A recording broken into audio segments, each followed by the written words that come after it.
চট্টগ্রাম খাগড়াছড়ি সড়ক আর চট্টগ্রাম কক্সবাজার সড়কত নথমের মৃত্যুর মিছিল। গত জুনের 1 তারিখ ফটিকছড়ির পর এবার চট্টগ্রামের কর্ণফুলী উপজেলার পিকআপ ভ্যানের ধাক্কায় এক স্কুল শিক্ষক ও তার বাপ নিহত। মঙ্গলবার জুন 2 তারিখ সকাল 8 তারিখে কর্ণফুলী শাহমানস সেতু এলাকার প্রথম সিঁড়ির হাসে এই দুর্ঘটনা ঘটে। নিহত হলেন যে কর্ণফুলী উপজেলার দৌলতপুর বহুমুখী উচ্চ বিদ্যালয়ের শিক্ষক বিধান মল্লিক এবং তার বাপ দুর্গাপদ মল্লিক। তার বাড়ি আনোয়ারা উপজেলার ছাত্র ইউনিয়নের সিংহরা গ্রামত। দুঃখজনক একটা ঘটনা। কর্ণফুলী ব্রিজের ঠিক শেষের দিকে মানে পিছনত্তন পিকআপে আইয়ারে আর আত্মীয়র গাড়িতে মার দিল বাইকত। আত্মীয়র মধ্যে একজন যার দাদা আর একজন ভাগিনা।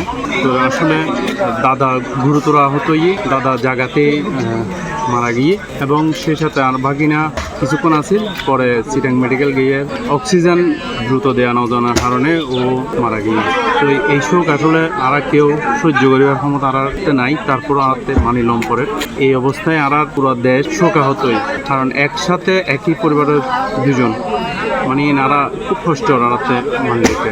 জানা গিয়ে নতুন ব্রিজ এলাকাতে মোটরসাইকেলের করে নিজ বাড়ির ফিজিল বিধান মল্লিক ও তার বাপ দুর্গাপদ মল্লিক ফটো দেখাম পিকআপ ভ্যান তার মোটরসাইকেলের সজোরে ধাক্কা দিলি ঘটনাস্থলে বাপ দুর্গাপদ মল্লিক নিহত হয় এবং গুরুতর আহত অবস্থায় বিধান মল্লিকের চট্টগ্রাম মেডিকেল কলেজ হাসপাতালে লই যাইলি চিকিৎসক তারা মৃত ঘোষণা করে। আজ সকাল আড়াই সিংহরা গ্রাম্য দু নক্ষত্র আড়াই বেলাম একজনে আর দাদা লাগে আর একজনে যে হাকুম দাদা আছেন যে ব্যবসায়ী পাথরঘাটা প্রসিদ্ধি দৌলতপুর স্কুলের সহকারী টিচার জীববিজ্ঞান। একজনে আজ মোটরসাইকেল যুগে যখন সিংহরা প্রথম মধ্যে পিকআপে ওরা ধাক্কা দিয়ে নতুন ডিজেলের দিয়ে এই সদরে আঘাত লাগার কারণে দাদা স্পোর্ট ডেডি তাকে মেডিকেল চাকরিতে মারা গেল। ওই এইসব আসলে শহীদের মতো নয় আর পুরো গ্রামে আজ নিস্তব্ধ গিয়ে এই ঘটনায় আনোয়ারা ওই এলাকা জুড়ে শুকুর ছায়া নামে আসছি। তো সিংহরা গ্রামের একজন সন্তান আর বিধান মল্লিক দাদা দৌলতপুর স্কুলের সম্মানিত শিক্ষক আর অত্র গ্রামের গর্ব এই গর্ব। তারা আসলে একখান পরিবারত দুও সন্তান, তারা দুই ভাই। তার মধ্যে বাবার যে বড় ছেলে একসঙ্গে মারা গেল।